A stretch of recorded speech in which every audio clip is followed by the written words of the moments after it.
데살로니가 후서 2장 13절에서 15절 말씀 우리 화면으로도 나오고 성경 가지신 분들은 또 찾으셔도 좋겠습니다. 한 목소리로 합독할까요?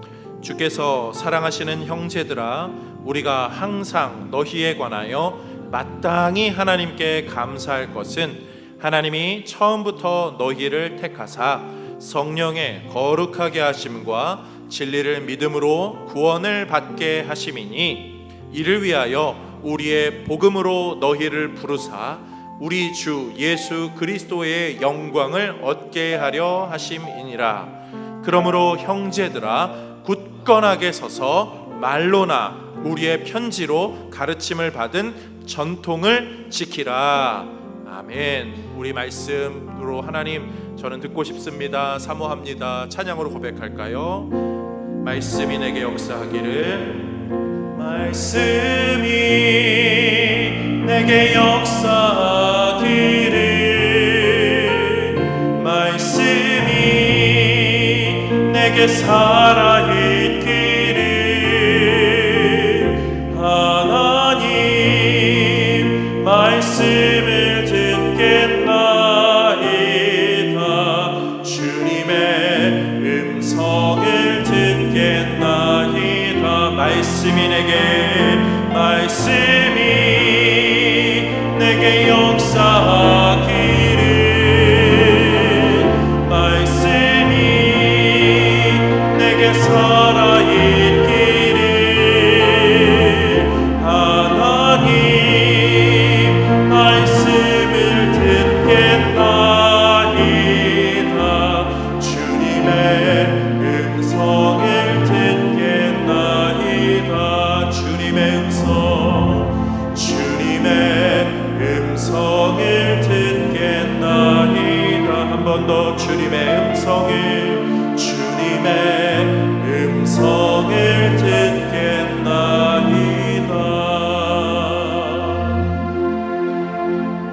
아멘. 이 마음으로 흔들리지 않는 성도라는 제목으로 하나님 말씀 전합니다.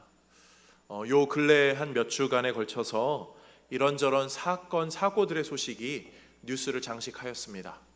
찰나가 되는 순간에 의해서 10여 명의 목숨이 사라진 것도 있었고요, 또 비 피해가 막 심하게 있어서 또 안타까운 영혼들이 있었다는 소식들도 있었습니다. 또 제 개인적으로는요, 한 요 두어 주간을 통하여서 장례 소식이 한 3건 정도 연락이 왔어요. 연로하셔서, 정말 많이 연로하셔서 많이 쇠약해지셨다 하셨던 장로님이 계셨는데, 그분이 소천하셨습니다 라는 소식도 듣게 되었고, 또 어떤 분은 이 병마와 싸우면서 굉장히 힘들어지고 점점 안 좋아지고 있었는데 주님 품에 가셨습니다, 이런 그런 소식들, 장례 소식들을 들으면서 저는 두 가지를 떠올리게 됐어요. 하나는, 하나님, 우리 이번 여름에 우리 교회 성도님들 건강하게 해주세요. 우리 교회는 장례 소식 없이, 또 건강이 회복되었다는 소식, 더 좋아졌다는 소식, 그런 소식들로만 이번 여름 잘 지나가게 하시고 우리 성도님들 건강하게 하나님 도와주세요. 저는 그 기도 제목을 가장 먼저 내놓고 하나님께 기도하였습니다. 저는 목사니까요, 또 우리 교회를, 또 우리 성도님들을 늘 그렇게 생각하거든요. 두 번째로는요, 이건 조금 더 중요한 것 같아요. 죽음의 소식들이 우리 주변에 전달되면서 모든 사람들이 죽음과 연결 지어지는 구원에 대한 갈망을 갖게 하여 주옵소서. 사람은 다 죽게 마련이죠. 한 번 죽는 것은 사람에게 정해져 있다라고 분명히 하나님께서 알려주신 것처럼 우리는 모두 다 죽음을 앞두고, 죽음을 주변에 두고, 죽음을 염두에 두고 살아야 되는데, 죽음을 그냥 아무렇지도 않게 가벼이 여기는 것이 아니라 죽음의 소식이 우리 주변에 들려질 때마다 죽음 이후에 영원한 생명, 영원한 나라에 대한 소망이 우리 안에 있어야겠죠. 또한 요즘과 같이 죽음에 대해서 너무 가벼이 여기고 구원에 대해서 너무 등한시 여기는 이 시대의 사람들이 죽음의 소식들을 통하여서 내가 이후에 어떻게 될 것인가에 대한 생각을 조금 더 하였으면 좋겠다, 그런 기도 제목이 생겼어요. 사실 모든 사람은요, 구원을 꿈꿉니다. 생각할 겨를도 없이 사고로 죽는 사람이 아닌 이상 죽음을 염두에 두고 죽음을 생각하게 되고요. 죽음 이후에 어떻게 될까? 죽기 싫다, 오래 살고 싶다, 혹은 죽음 이후에 영원한 어떠한 내가 정확하게 실체는 알지 못하지만 그 확실한 무언가에 내 인생이 이어지면 좋겠다. 사람들은 다 그렇게 생각하고 있죠. 저는 우리 믿음의 성도들이야말로 그것이 무엇인지, 그 실체가 무엇인지를 더 확고히 붙잡고 있느니만큼 오늘 말씀으로 구원에 관련된 이야기를 좀 나누어야겠다 생각하였어요. 데살로니가 전후서는요, 사도 바울이 초대교회 성도들, 죽음이 너무 주변에 도처에 많은 그 시대를 살아가는 성도들에게 신앙생활을 격려하고 구원에 대한 확고한 신앙을 갖게 하기 위하여 쓴 편지들입니다. 오늘 본문의 사도 바울이 성도들이 그 구원의 확실한 마음을 갖기를 애쓰면서 바라는 마음으로 쓴 편지의 그 마음, 그리고 성령께서 그들의 마음을 만져주시고 그 편지를 받은 성도들이 나도 그렇게 구원으로 살아야지 라고 했던 그 동일한 마음이 오늘도 예배하는 우리 모든 성도님들 가운데 성령께서 주셔서 더 굳건한 신앙, 흔들리지 않는 굳센 구원의 백성으로 세워지는 우리 모두가 되기를 주님의 이름으로 축복드립니다. 그런 면에서 오늘 말씀을 가지고요, 흔들리지 않는 성도라는 제목으로 세 가지 은혜를 나눠보려고 합니다. 첫 번째로요, 확실한 구원의 신앙을 우리가 갖기 위해서 반드시 기억해야 되는 첫 번째 핵심은요, 성도는 우리의 구원에 흔들림이 있다는 것을 알아야 됩니다. 우리 구원에 흔들림이 있어요. 제가 이렇게 말하면 목사님, 구원에 흔들림이 없지 않나요? 라고 반문하셔야 맞는 거예요. 맞아요. 구원에 흔들림은 없습니다. 하나님의 구원에는요, 흔들림이 없어요. 그런데 우리는 흔들리죠. 우리는 흔들린다는 이 명제를 우리는 꼭 기억하시면서 사셔야 돼요. 사도 바울은요, 우리가 흔들릴 만한 요소가 무엇인지를 오늘 본문 2절부터 3절까지의 내용 가운데 몇 가지 잘 기록하고 있습니다. 영으로나 또는 말로나 또는 우리에게서 받았다는 편지로나 주의 날이 이르렀다고 해서 쉽게 마음이 흔들리거나 두려워하거나 하지 말아야 한다는 것이라. 3절, 누가 어떻게 해도 너희가 미혹되지 말라. 이 내용을 말하고 있거든요. 다시 2절의 말씀을 볼게요. 영으로나, 두 번째는 말로나, 또 우리에게 받았다는 편지로나, 아니면 주의 날이 이르렀다 하는 것, 한 가지씩 잠깐 간단하게 설명해 볼게요. 영으로 흔드는 사람들이 있습니다. 영으로, 나 성령의 음성 들었어, 나 영적인 체험했어 라고 하면서 다른 사람들, 그거를 체험 못한 사람들을 구원에 이르지 못한 것처럼 여겨버리는 그런 것들, 요거는 분명히 잘못된 거예요. 성도를 흔드는 요소예요. 두 번째, 말로 흔드는 거예요. 말로 흔드는 건 말을 상처 주게 한다거나 그런 내용일 수도 있지만, 이 말이라는 건 가르침의 의미가 담겨져 있어요. 내가 좀 더 알아, 내가 성경을 좀 더 알지, 내가 신앙생활을 좀 오래 했지 라고 하면서 너 아직 그거 잘 모르는 것 같은데 라고 하면서 어떠한 성도들을 시험에 빠지게 하는 것, 그것도 사람을 흔드는 요소예요. 세 번째, 편지로요. 나는 사도 바울에게 편지 받았어, 나는 베드로에게 편지 받았어, 나는 요한에게 편지 받았어. 너 못 받았네? 너 구원 못 받은 거 아니야? 성도의 우열을 가리는 거는요, 성도를 시험 들게 하는 거예요. 교회 안에 상하 고저가 어디 있나요? 목사라고 더 높은가요? 아니죠. 직무가 다른 거잖아요. 직분자라고 더 높은 게 아니죠. 더 섬기는 채세, 오히려 더 낮아져야겠죠. 그렇게 나누어지면 몰라도요, 교회는요 다 동일한 하나님의 자녀들입니다. 그런데 나는 편지를 받았네, 나는 안 받았네, 나는 직분을 받았네, 나는 안 받았네, 나는 뭘 하네 안 하네로 사람을 나누는 건 성도를 뒤흔드는 일들입니다. 네 번째로, 주의 날이 이르렀다라고 하는 것, 불안감을 조장하는 거예요. 성도는 마지막 때를 떠올릴수록 더 기뻐해야 돼요. 하나님께 나아갈 때가 가까이 다가갔다, 인생의 이 지긋지긋한 것이 사라질 때가 드디어 오는구나 라고 기뻐해야 되는데, 너 마지막 때 됐어, 큰일 난다 라고 불안감을 조장하는 건 성도의 구원을 흔들기 위한 아주 질 나쁜 행동들이라는 거죠. 그런 행동들이 데살로니가 교회들에 있었어요. 사실 지금도 얼마든지 있을 수 있죠. 그런 행동들을 사도 바울은 뭐라고 말합니까? 3절 말씀 이렇게 먼저 권면하고 있어요. 3절 말씀에 누가 어떻게 하여도 너희가 미혹되지 말라. 그리고 그런 것은요, 먼저 배교하는 일이 있고 그 날이 이르지 아니하리니 마지막 때에 나타나는 현상들이라는 거예요. 그러면서 그들이 어떤 존재인지 4절에 이렇게 이야기합니다. 그는 대적하는 자라. 너희를 그렇게 뒤흔드는 사람들 있지? 그 사람들 너희의 대적자들, 아니 하나님의 대적자야.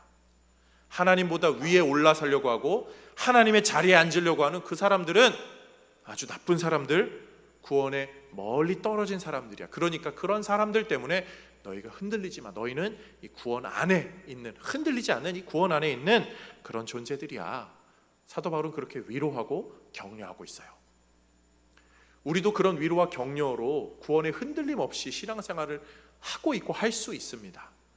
그런데요, 사랑하는 성도님들, 우리는요, 흔들림 없는 구원이라는 걸 알면서 우리는 흔들려요.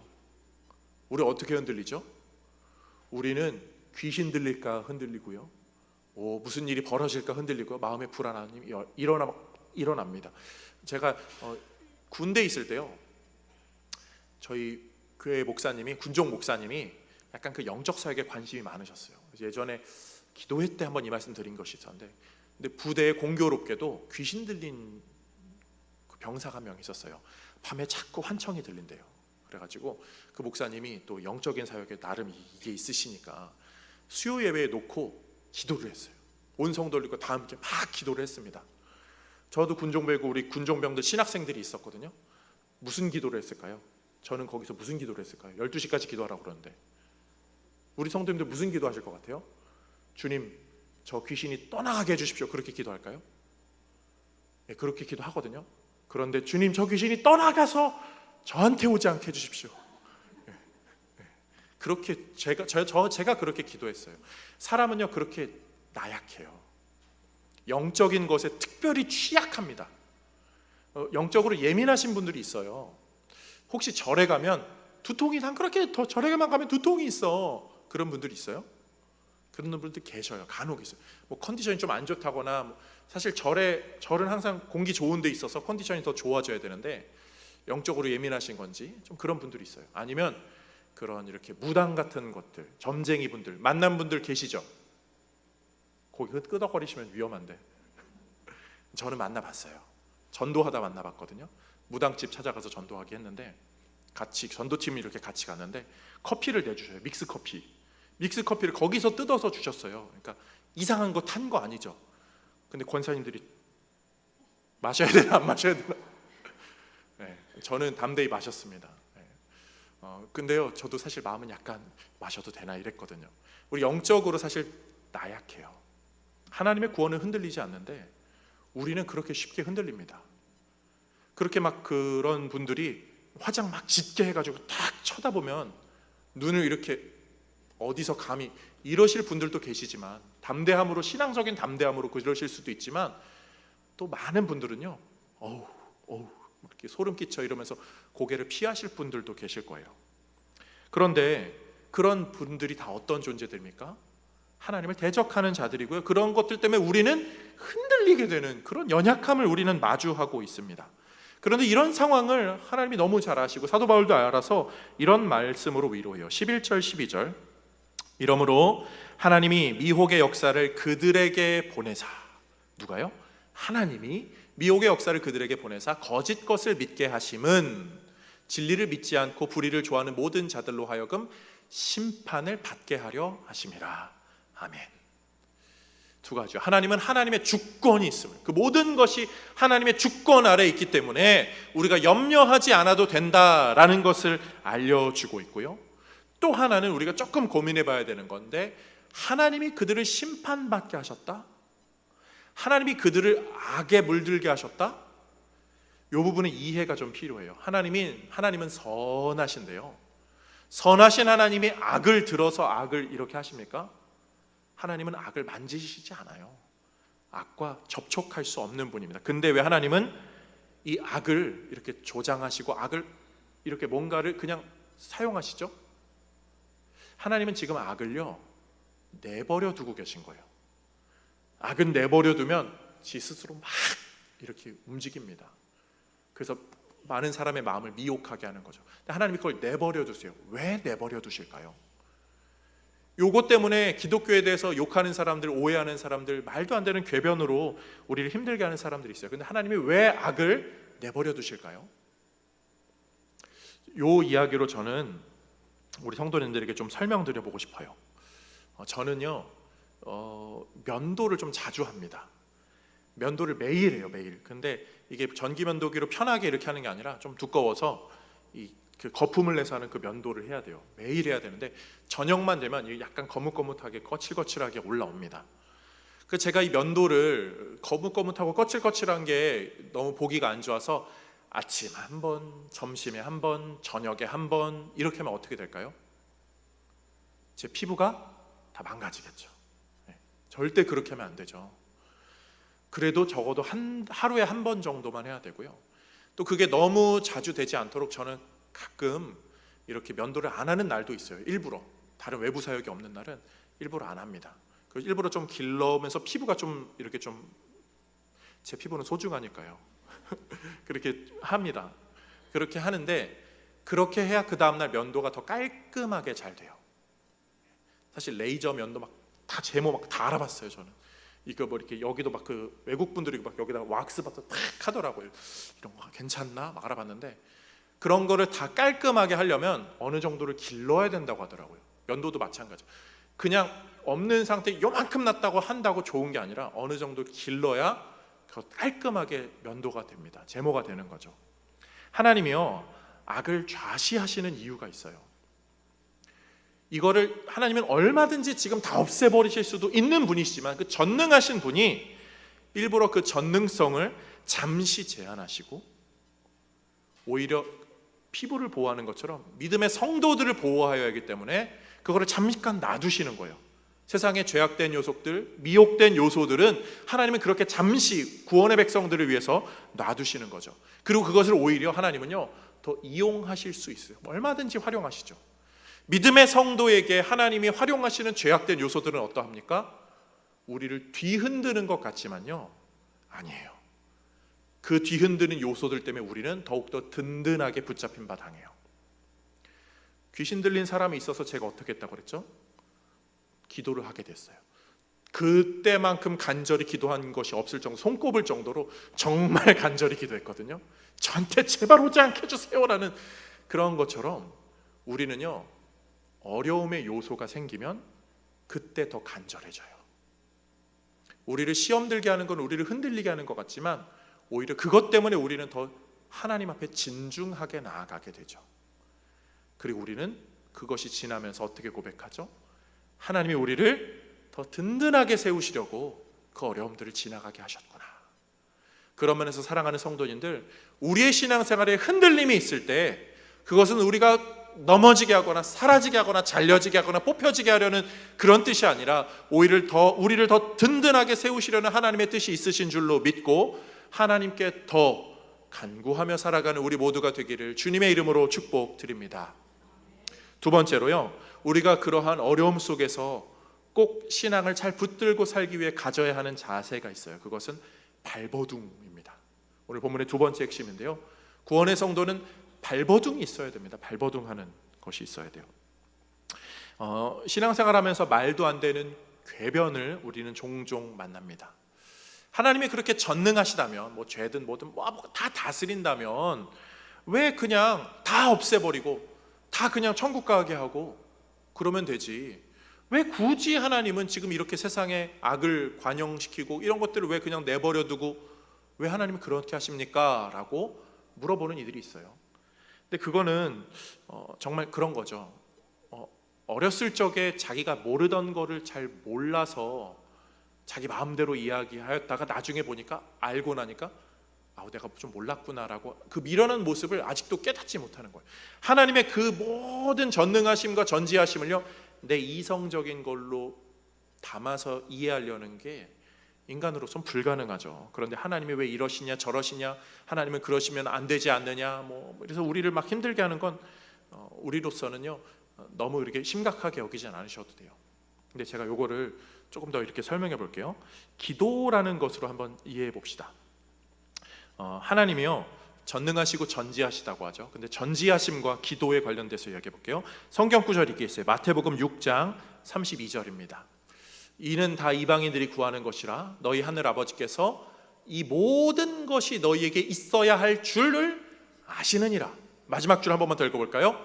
이 모든 것이 너희에게 있어야 할 줄을 아시느니라. 아멘. 하나님은 다 아세요. 우리에게 뭐가 있어야 되는지, 뭐가 필요한지, 뭐를 구해야 되는지 하나님은 다 아세요. 그런데도 다 아시는 하나님이 우리로 하여금 뭐를 하라 하시죠? 쉬지 말고 기도하라. 다 아시면서 하나님은 우리에게 기도하라고 하세요. 다 아시면 굳이 알지 않아도 되는데 왜 우리로 하여금 기도하라고 합니까? 하나님이 몰라서 기도하라는 거 아니에요. 아니면 하나님이요, 나는 너가 잘 알고 있는지 확인해야겠으니까 한번 기도로 읊어봐. 그렇게 테스트하는 것도 아니고, 우리가 반대로 하나님을 테스트하는 것도 아니에요. 하나님 정말 아세요? 제가 요거 기도하는 것 정말 아세요? 요거 지금 들어주셔야 돼요? 그런 것도 아니죠. 하나님이 우리에게 기도하라고 하는 거는요, 다 아시는 분이 굳이 우리에게 기도하라고 하는 이유는 관계를 원하시는 거예요. 관계. 그 나오는 그 자체, 하나님께 아뢰는 그 자체, 그것이 의미가 있기 때문이죠. 그런 면에서 우리는요, 기도가 훌륭하든 훌륭하지 않든 그거는 상관이 없어요.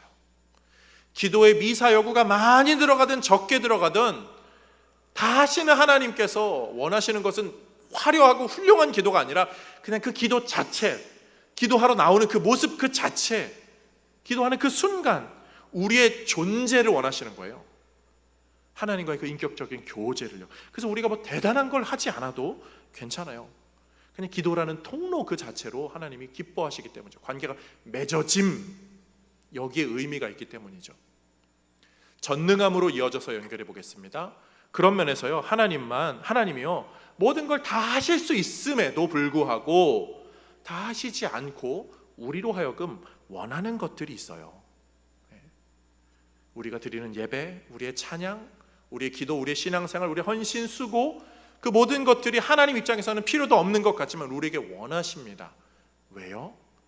그것이 다 의미가 있고 귀하기 때문이죠. 하나님이 그것을 참 어렵게 여겨주셔요. 이렇게 설명해 볼게요. 저희 집 셋째가 있습니다. 하온이가요, 제법 많이 커서 무거워졌어요. 이제는 제가 업고 안고 다니기 슬슬 버거워지더라고요. 그래도 저를 참 좋아해줘서 저는 진짜 감사해요. 그래서 저한테 업어달라 안아달라고 하면은 저는 거부하지 않고 아직까지는 열심히 안아줍니다. 얘가 언제까지 저한테 그렇게 할지 모르니까 조금만 몇 년만 지나면 아빠를 찾지도 않을 것 같은, 그렇잖아요. 그래서 많이 업어주는데 제가 이렇게 누워있을 때 아빠 비행기 태워주세요 그래요. 그러면요, 제가 비행기를 태워줘요. 누워서 발에다가 이렇게 몸을 올려서 이렇게 해주잖아요. 그러면 손도 쫙 잡아주고 만세 해봐, 만세, 슈퍼맨 주여 3번, 주여 막 이렇게 시키거든요. 네. 그런데요, 하온이가 뭘 이걸 하든 저걸 하든 저는요, 그런 것과 상관없이 얼마든지 들어줄 수 있어요. 저한테는 그런 능력이 충분하거든요. 그런데 하온이가 주여 3번 하면 그렇게 귀엽고, 슈퍼맨, 아빠, 막 비행기 하면 그게 그렇게 기분이 좋아요. 근데 만약에 하온이가 비행기 해주세요 라고 했는데 바다에 떠다니는 죽은 해파리처럼 이러고 있으면 제가 비행기를 태워주는 맛이 납니까? 하온이를 사랑하긴 하지만 저는 하온이가 좀 원하는 게 있어요. 내가 이렇게 비행기 태워줄 때 너가 좀 이렇게 해주면 좋겠다는 그런 마음이 있는 거죠. 이게 관계잖아요. 관계. 하나님이 우리에게 원하시는 것들이 이런 거예요. 우리가 예배하고 찬양하고 기도하는 것, 그게 그냥 의미가 없을 수도 있어요. 세상 사람들이 볼 때는요, 야, 골방에서 혼자 중얼중얼하는 게 뭐가 의미가 있다고 그래? 일주일에 한번 모여서 막 예배하고 그게 뭐야? 하나님이 그걸 몰라서 그래? 꼭 그렇게만 티가 나냐? 하나님은 다 아시지만요, 그걸 원하시는 거예요. 팔이라도 한번 들기를, 주여라도 한번 하기를, 찬양한 소절이라도 더 하기를, 하나님은 관계를 원하시는 거죠. 그래서 우리가 하는 찬양 중에 그런 거 있잖아요. 내가 하나님의 자녀로 살며 오늘 찬양하고 예배하는 것, 그게 다 은혜라고요. 이게 그냥 뭐 내가 원래 할 수 없는데 해서 은혜입니다 그런 의미도 있지만 그게 다 은혜로 이어지는 통로예요. 우리 잠깐 그 소절을 불러보면서 한번 은혜 더 누려볼까요? 내가 하나님의 자녀로 살며 오늘 찬양하고 예배하는 삶 복음을 전할 수 있는 축복이 당연한 것 아니라 은혜여서 다시 한번 내가 하나님의 자녀로 살며 내가 하나님의 자녀로 살며 오늘 찬양하고 예배하는 삶 복음을 전할 수 있는 축복이 당연한 것 아니라 은혜였소.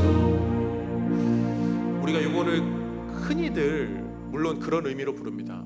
막 아팠던 분이 내가 예배하러 나올 수 있다는 것 자체가 은혜였는데 그런 의미로도 우리는 기본적으로 부르지만 저는 이 말씀을 준비하면서 그래 찬양하고 예배하는 게 아무런 어떻게 보면은 하나님에게 어떤 영광을 우리가 더할 수도 없는 존재인데 그게 은혜가 되게 하나님이 더 이끄시지 은혜 통로가 되지. 이 모든 것이 다 하나님이 우리가 발버둥치는 신앙생활하면서 발버둥치는 이 모든 것이 은혜의 통로가 되지. 내가 그냥 차갑게 신앙생활을 해도 사실 상관은 없겠지만 하나님이 주시는 마음이 있어서 뜨겁게 신앙생활하고 수고하고 섬기고 봉사하는 그것이 의미가 있지. 막 복받아서 이게 아니라 그냥 그 자체로 하나님이 기뻐하시는 거지. 그게 다 하나님의 은혜의 통로로 사용하시는 거지. 모든 것이 은혜지. 이 은혜 고백이 저한테 있게 되더라고요. 그 마음으로 우리 다시 한번 불러볼까요? 내가 하나님의 자녀로 살며 오늘 찬양하고 예배하는 삶 복음을 전할 수 있는 축복이 당연한 것 아니라 은혜였소.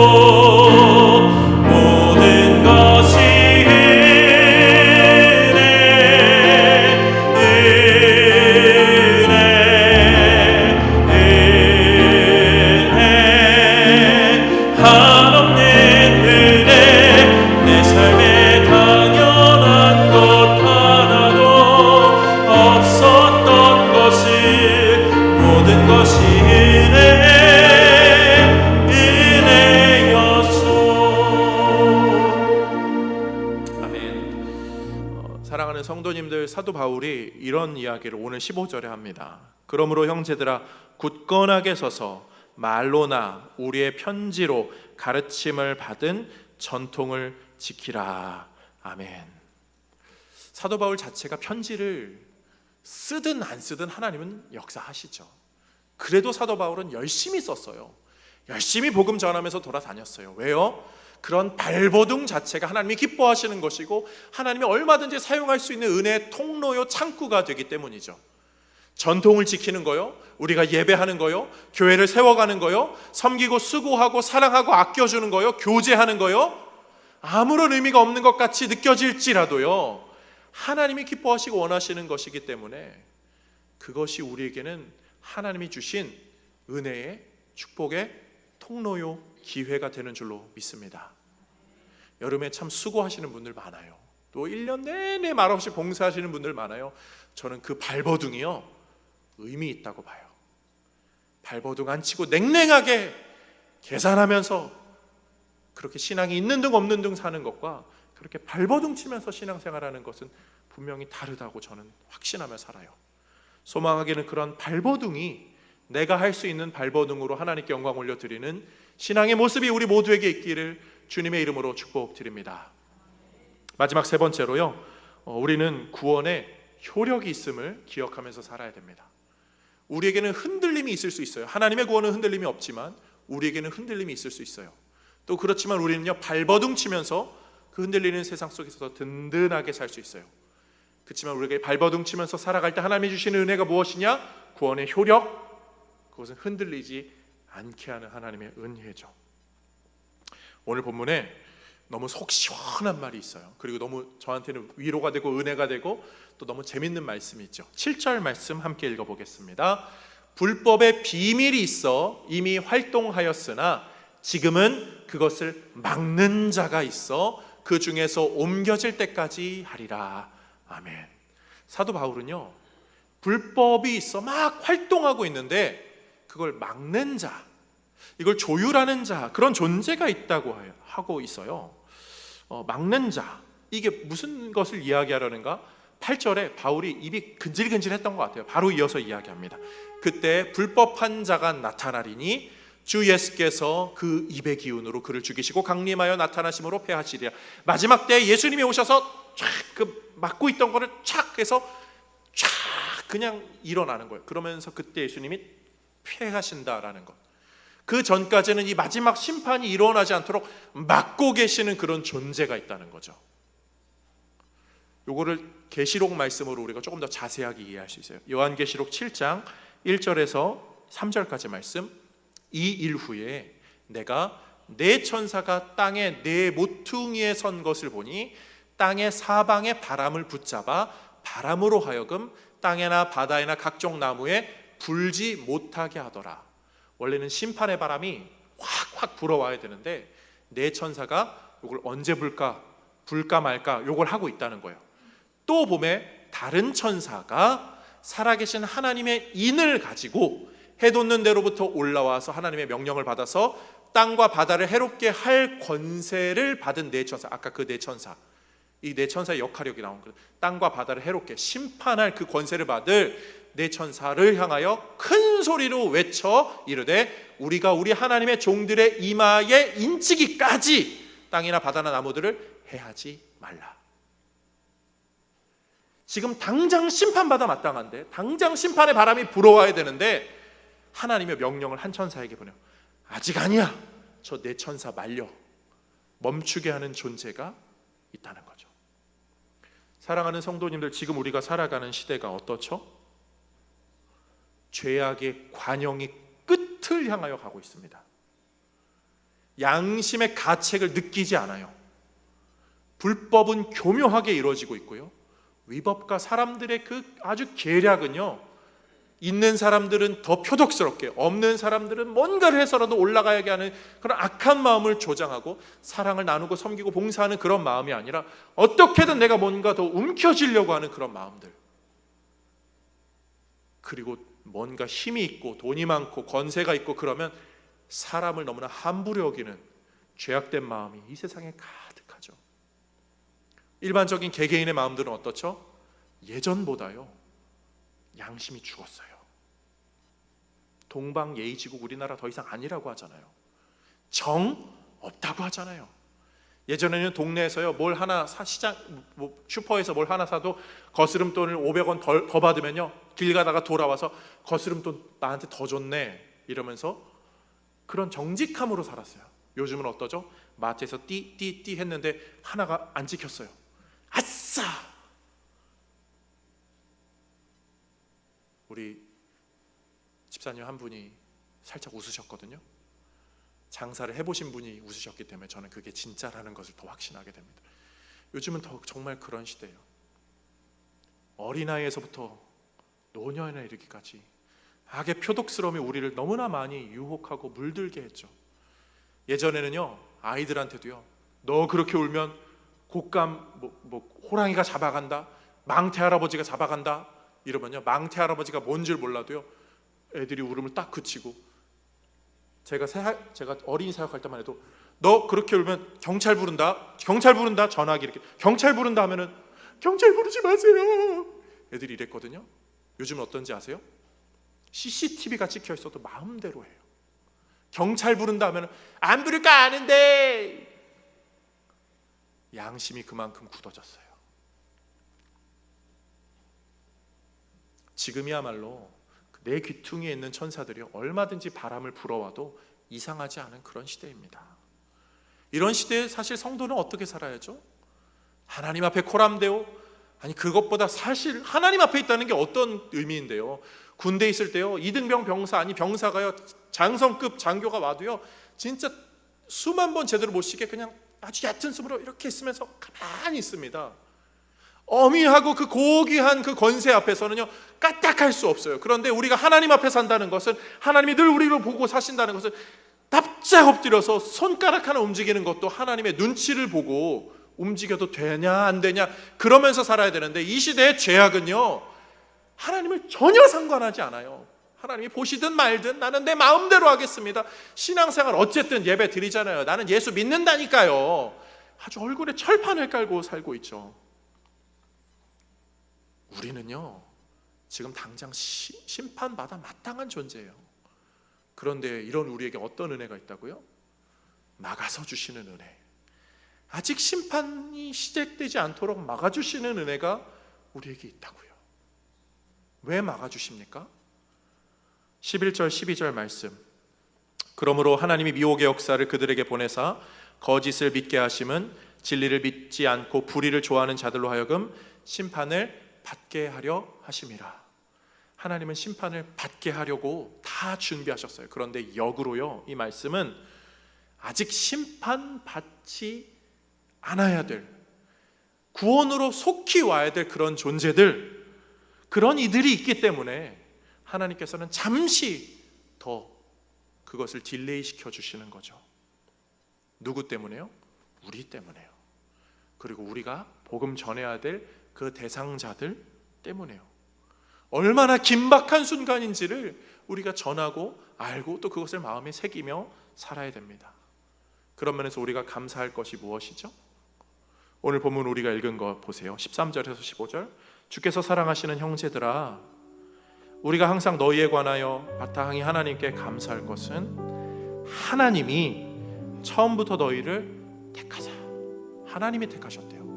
성령의 거룩하게 하심, 성령의 거룩하게 하심이 있대요. 진리를 믿음으로 구원을 받게 하심, 그 구원받게 하심이 있대요. 이를 위하여 우리의 복음으로 너희를 14절이요 부르사, 부르신 은혜가 있대요. 그래서 우리 주 예수 그리스도의 영광을 얻게 하려 하신다. 이 모든 게요 다 수동태예요. 우리가 하는 게 아니라 하나님이 그분에게 주시고 선택하시고 예정하시고 우리를 위하여 부르시고 지키게 하신 것, 하나님이 다 해주시니까 너희들 염려 말고 굳게 서서 말로나 우리의 편지로 가르침을 받은 전통을 지키라. 이 편지는요 누가 심판받기로 정해졌으니까 그 사람은 심판이야 라고 우리에게 단정 지으라고 준 말씀이 아니라, 그런 심판받을 사람들이 있다 한들 너희는 끝까지 구원하기 위한 하나님의 부르심의 효력, 그리고 너희를 지키시고 보호하시는 하나님의 은혜가 있으니까 너희는 그것을 믿고 흔들리지 말고 전통에 서서 굳게 서라. 성도를 격려하는 말씀입니다. 사랑하는 성도님들, 우리의 인생에요 하나님의 인도와 보호하심이 있으세요. 성부 하나님이 우리를 어떻게 지키시죠? 그분은 우리의 출입을 지키세요. 내가 산을 향하여 눈을 드니 나의 도움이 어디서 올까? 하나님께 도움을 구하는 자들의 그의 출입을 지키시리라. 영원히 출입을 지키시리라. 그분은 우리의 가고 오는 모든 것을 지켜주세요. 성령 하나님은 뭘 지켜주세요?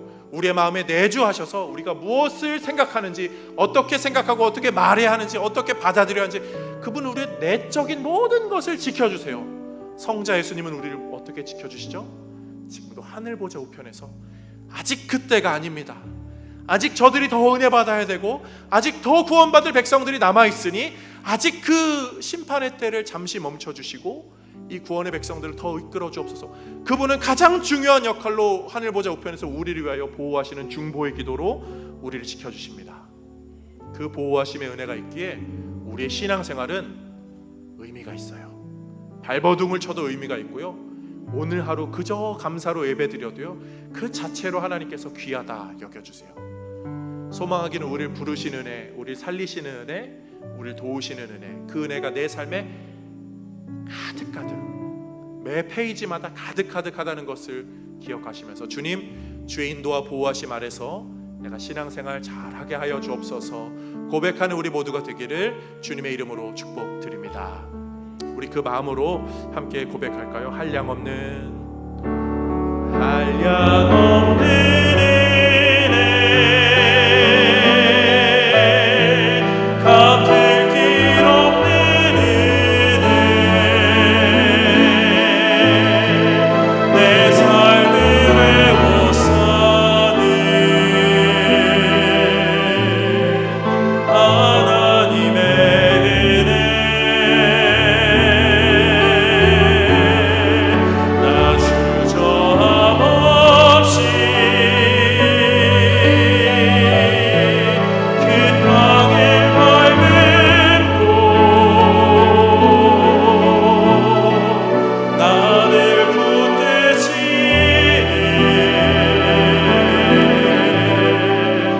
하나님의 은혜 다시 한번 한량없는 은혜 한량없는 은혜 갚을 길 없는 은혜 내 삶을 애워싸는 하나님의 은혜 나 주저함 없이 한 주간의 삶을 떠올리면서 그 땅에 밟음도 우리를 붙드시는 아버지 나를 붙드시는